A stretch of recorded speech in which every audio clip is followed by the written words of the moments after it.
Hey, before you argue politics ever again, understand this. Capitalism, socialism, and communism are not interchangeable. And mixing them blindly will destroy a nation. Let me make you the smartest person in any room from now on. People throw around capitalism, socialism, and communism every day, but most don't actually know what they're talking about. So let's break them down. Very clear.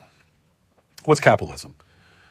Put shortly, it's freedom to build, but inequality can grow, and it does. Democratic socialism, you've heard that one. Government protects, but it also expands, and bureaucracy grows faster than productivity. Lastly, communism. Government controls everything. Freedom disappears, and it has never worked successfully anywhere, despite sounding utopian to the youth. Now, let's talk social democracy for a second. This is what many European nations practice right now. It's capitalism with strong social safety nets. Private businesses exist, but a government steps in everywhere. Healthcare, education, housing, worker protections, and so on. Countries like Norway, Sweden, Denmark, Germany, they made it work for a long time. I lived there and I enjoyed the stability, but I also paid over 75% in taxes, deductions, and VAT. But even these systems are struggling now. Costs are rising, debt's growing, productivity is falling, working age populations are shrinking, immigration and social demand rising faster than contributions can.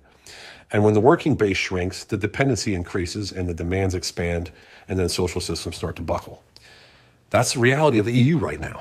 It only works when people are productive, people have children, they pay their high taxes, and they use social support only in emergencies. There's no permanent dependency. And as government grows, freedom shrinks. Always. No expectations. Now, look at democratic socialist style proposals like Mandani is suggesting in New York. City-owned grocery stores, rent freezes, free buses, minimum wages, higher taxes on corporations and high earners. It sounds generous, doesn't it? But every government promises have one payer, you the taxpayer. This isn't pure communism either. It isn't free market capitalism. It becomes a hybrid private market squeezed by heavy government control. And when government gets too big, businesses leave, opportunity shrinks, and families suffer. So what's the answer? It's not authoritarian communism, it's not unchecked capitalism, and not bloated democratic socialism either.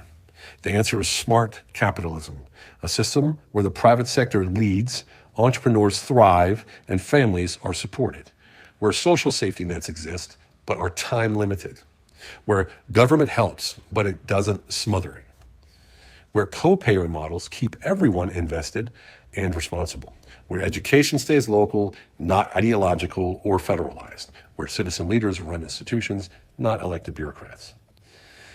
Smart capitalism protects freedom, strengthens families, and keeps governments in check. Because once government owns everything and pays for everything, you stop being a citizen and you start being a subject. Quick story. During my MBA program back in 2005, I ran a full economic simulation on my own against other groups in the program. I chose to personally create smart capitalism principles.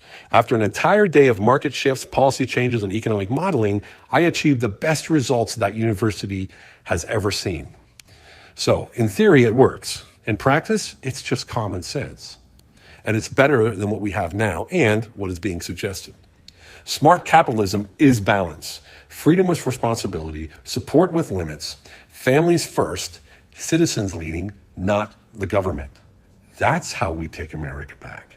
And that is how we lead her forward. What do you think about that?